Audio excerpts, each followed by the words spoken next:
Gue lebih suka mobil second. Second. Kalau gue sih prepare ke mobil baru. Kalau gue lebih milih mobil second. Kalau gue secara pribadi itu gue tentunya milih mobil second ya.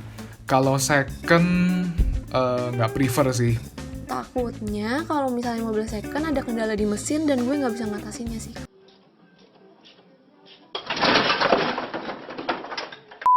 Tapi kalau gue punya kriteria sendiri untuk cari mobil second, gue cari kondisi yang terbaik, paling bagus, sehingga gue juga nantinya gue nggak punya PR lagi.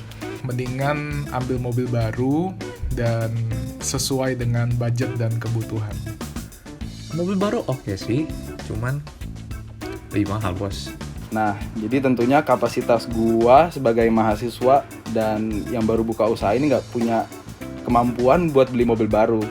Kalau mobil second itu kayak mobil-mobil tahun 2000-an, nggak terlalu banyak fitur-fitur yang kayak teknologi banget gitu loh, yang kayak bikin gue bingung. Soalnya kan gue ini orangnya gaptek.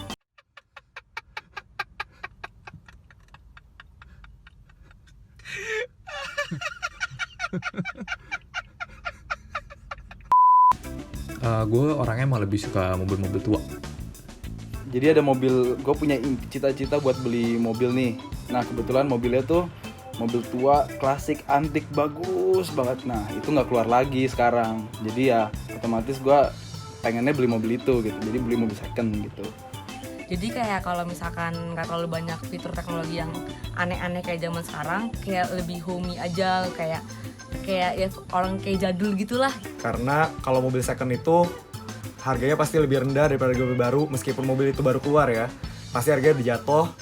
Terus dengan sisa uang yang harusnya gue beli mobil baru itu, gue bisa gunakan untuk modif mobil gue, sehingga mobil gue jadi beda dari yang lain.